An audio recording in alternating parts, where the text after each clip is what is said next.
turi Serbijos komandą ir be abejo, dabar serbų žaidimas turėtų šiek tiek keistis. Bet net ir prieš besikeičiantį žaidimą tokių klaidų gynyboje daryti negalima. Urošas Duvniakas vienas prasiveržia ir nėra kas pasaugotų jį besiveržiantį link Lietuvos komandos krepšio. Pinski. Michailas Anisimovas, kuris čia buvo rezultatyviausias ir dvikovoje su Jungtinėmis valstijomis. Tada 100% taiklumas padėjo Michailui pelnyti net 18 taškų ir dabar po Anisimovo perdavimo Steponas Bobrauskas mažina skirtumą iki 14 taškų.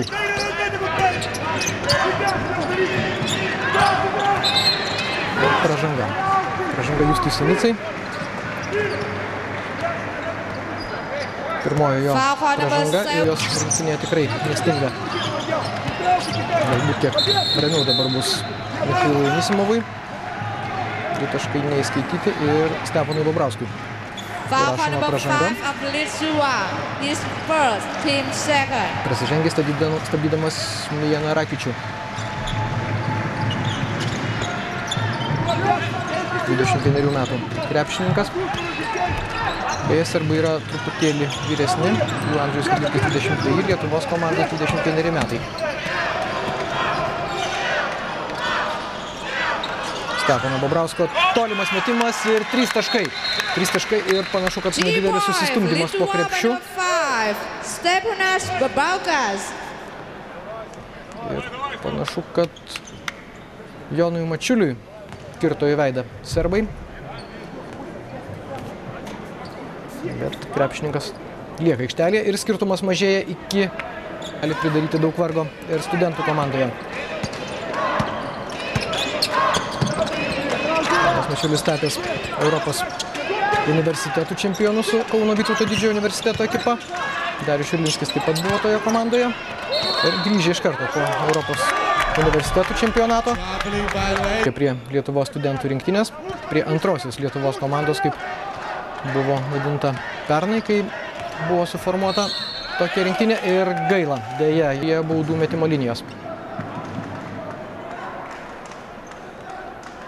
Kauno Žalgirio komandos žaidėjos, žalgiriečių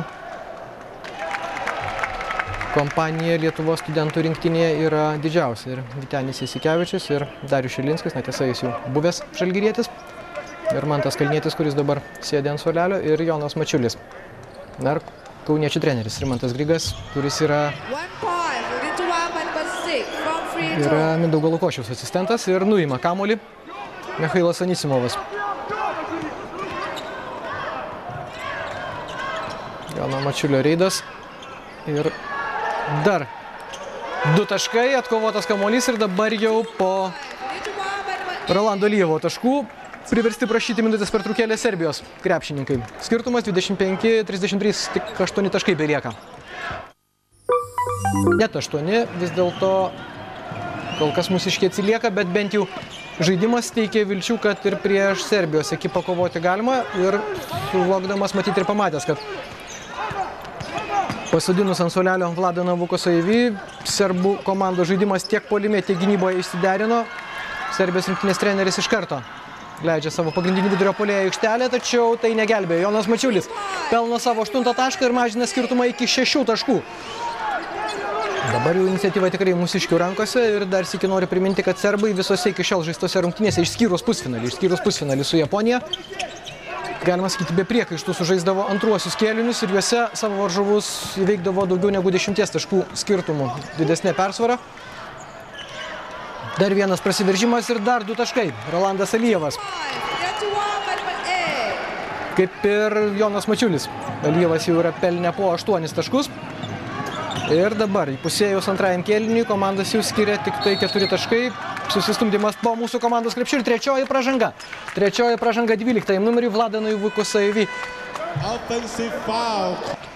Tai būtų tikrai didelis pliusas mūsų šalies krepšininkams, kur kas lengvesnė lauktų kova, nors be abejo, finalas lengvas tikrai nebūna.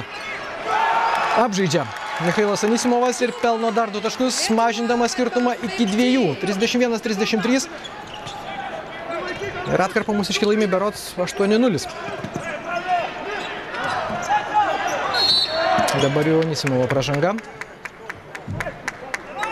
Gal Mačiuliui, ne, vis dėlto Mačiuliui, kuris bandė išmušti kamuolį iš Vuko Soivi rankų ir tai yra baudų metimus yra pirmajame dešimtuke, užima 4. vietą, o jo pagrindinis oponentas, jeigu taip galima vadinti, Vuko Soivi yra 5. Baudos aikštelėje ilgokai užsistovėjo pagrindinis serbų aukštaūgis ir bauda Babrauskui. Pražanga Babrauskui, susistumdymas ir čia jau, man atrodo, serbų nervai neišlaiko. Bando atsiprašyti Vukasinas Aleksičius. Be abejo, finalas, emocijos. Atsuko nugarą Steponas Babrauskas ir pripažįsta savo pražangą. Už tokį elgesį be abejo galima būtų skirti ir nesportinę pražangą, kol kas arbitrai nuo tokios ir serbai tęsia ataką. Naujas 24 sekundės ir 4 minutės lieka žaisti antrame kėlinyje, kurį mūsiškiai pradėjo turėdami 12 taškų deficitą, o dabar atsilieka jau tik tai vos 2 taškais. Tačiau dabar jau 2 metimais bus baudžiami šiose studentų žaidynėse, tačiau pirmoji bauda skrieja pro šalį. Mantas Kalnietis grįžo aikštelę, pakeitė Justas Sinica.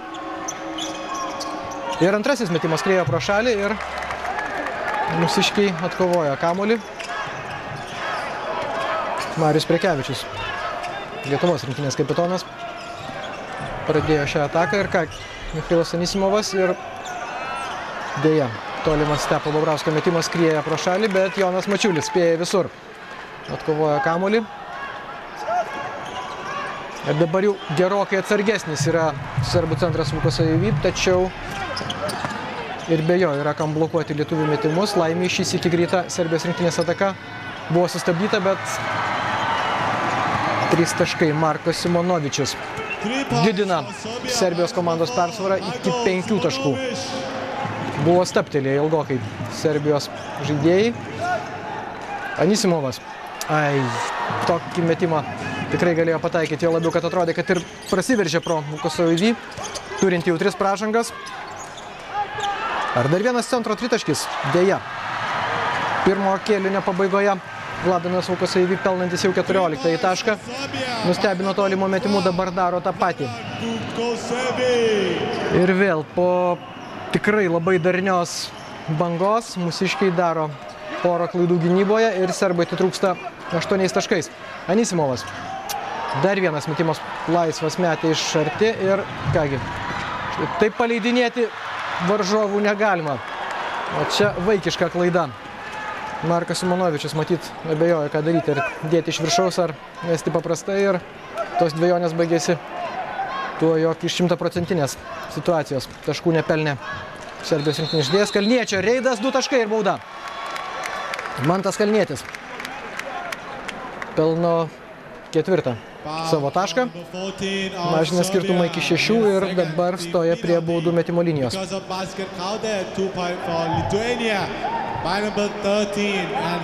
Galėjo ranką kištelėti ir Vladanas Vuko Soivi ir gauti 4 pražangą, aišku, norėtųsi, bet ir tai visai neblogai, 2 taškai ir dar šansas Mantui Kalniečiui įmesti nuo baudų metimo linijos. Serbai irgi yra prasižengę jau 4 kartus, dėja. Nuo baudų metimo linijos mūsiškiai meta netaikliai. Ir kol kas tik 3 baudas metėm per 18 žaidimo minučių. Štai tokių klaidų gynyboje daryti negalima. Vukasinas Aleksičius prasiveržė vėl vienas ir nėra kas po krepšiu, sakykim, tai bandytų apsiginti nuo panašių reidų. Kalnietis ką, vėl 2 prieš 2 ir kągi. Ne, vis dėlto ne 12 numeris kelia ranką. Pražanga Marko Simonovičiui 4 numerį. Nors labai gražiai ir labai protingai sužaidė Kalnietis su Anisimovu. Ir tik tai gaila vėl, kad metimą kol kas pataikė Lietuvos rinktinė. Finalo rungtynių kaina aukso medaliai. Aukso nepriklausomos Lietuvos sportininkai studentų žaidynėse nebuvo iškovoję niekad. Ta padarė Viktorija Žemaitytė, 7-kovininkė. Galima tik priminti ir vyrams, tai galbūt bus savotiškas pavyzdys, kad ieties metimo varžybose Mariaus Prekevičiaus pražanga.